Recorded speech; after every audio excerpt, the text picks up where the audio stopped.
Today I'm going to show you how you can take pallet wood and make it look layered and chippy and old with fabulous colors. I have a bunch that I want to redo because I have a project. Make sure you stick out to the end so you can see what I make with it. And I'm going to show you how I do it. It's a beautiful day here. It's kind of a messy job. So I'm going to head out to my shed and start it. So come follow along. I've cut all of these boards out of a pallet and I can't wait to show you how you can make these lovely and chippy and layered. The first thing I'm going to do is use a wire brush. I picked this one up at the hardware store. You can also find them in Walmart, Home Depot, probably even the dollar store. And I'm going to take the wire brush along the grain of the wood. This will help make the grain of the wood stand out more when we put our layered colors on. And there's no fancy way of doing this. You want it to look rustic and you want it to look kind of chippy. So I just take the wire brush back and forth. You can even go side to side and you'll see that you'll get little bits of sawdust coming off from the wire brush and the grains of the wood will be standing out more. Takes a little bit of elbow grease, but it's a good workout for your arms. You can also do this step with a wire brush on a drill, but I just found I didn't have as much control and I like using the brush better. And you can see how it's starting to bring out the raised edges along that grain. Pallets are really easy to find, especially around here, and there's never any shortage of them, so I always can find lots to make signs or any little project that I want to do. And you can see the grain in this one, it's got a nice little swirl to it, and once we put the paint on it, it's really going to stand out.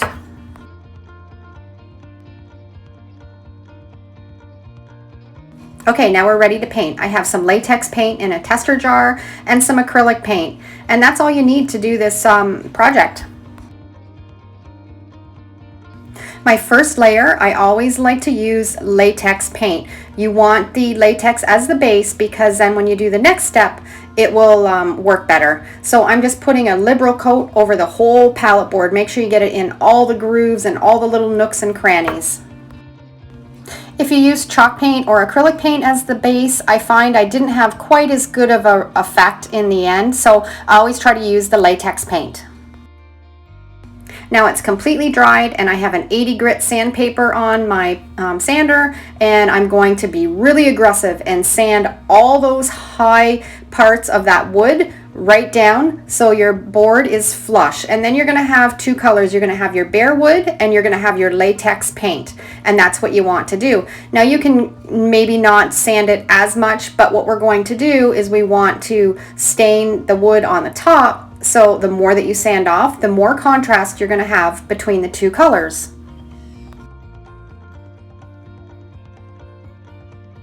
And it already looks fabulous just the way that it is right now, but wait until we do the second step. And what I love about the pallet wood is each piece is so different. They all have different grains and different saw marks in them, and it just gives your project that you're making so much more character.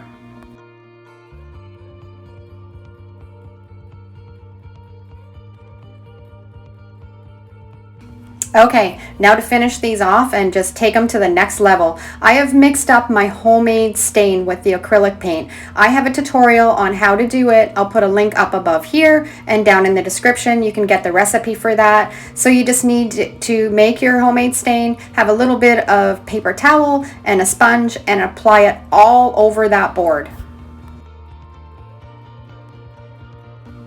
After you've applied it all over the board, you're going to let it sit for about 1 minute, let it soak into the wood, and then you're going to take your paper towel and wipe off all the excess stain.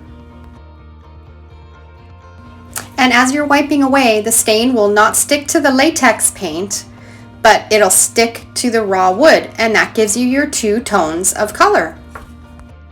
So you can see why if you were using a chalk paint or an acrylic paint, when you're doing this step, it would also soak into that paint, where the latex paint, it lays on top and it doesn't soak in as well. So that's how you achieve the two different looks.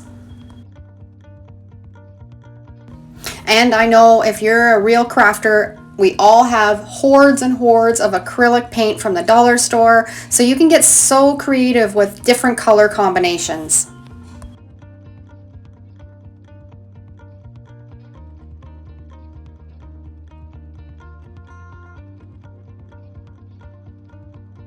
And I just love the saw marks in this one. It has so much character.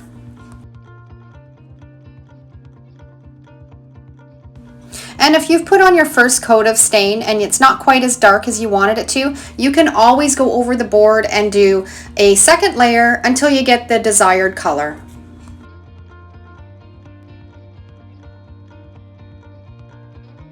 And if you wanted to get really creative, you could sand down after this step and put a third color on, and I'm sure you'd have some wonderful effects with that.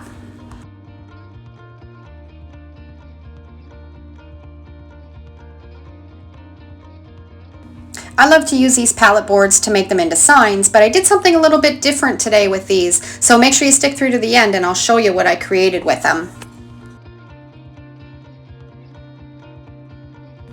I love taking new wood and making it vintage and old and chippy like it's been around for 100 years. I have all kinds of different painting techniques that you can check out after you've watched this one, where you can achieve different looks but still make new wood look old.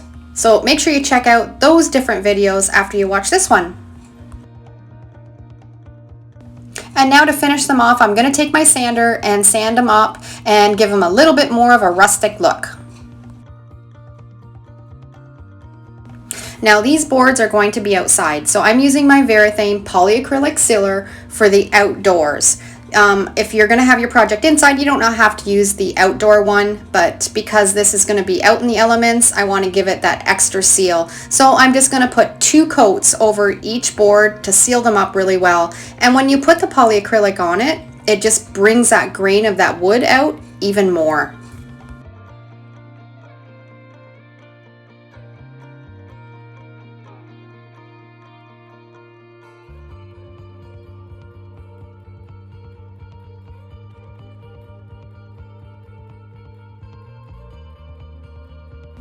Okay, I got them all done. They're all dried and we're ready to make my project. And I'm so happy with the way that they turned out, and I love all the colors that I used.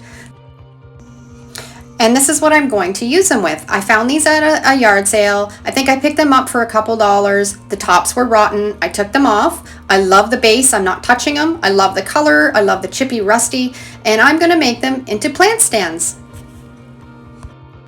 I cut the pallet boards to size. 3 of them fit in perfect, so it was meant to be. What do you think? Do you like it? So next time you see a pallet, grab it, cut out some boards, and try this technique. Thanks so much for watching today's video, and if you have any questions or comments, leave them down below. I love to read them. I'll be sharing so many more DIY, thrifting, repurposing videos, so if you aren't already following along, make sure to hit that subscribe button and the notification bell, and that will let you know when I upload my next video. See you real soon. Take care and have a great day.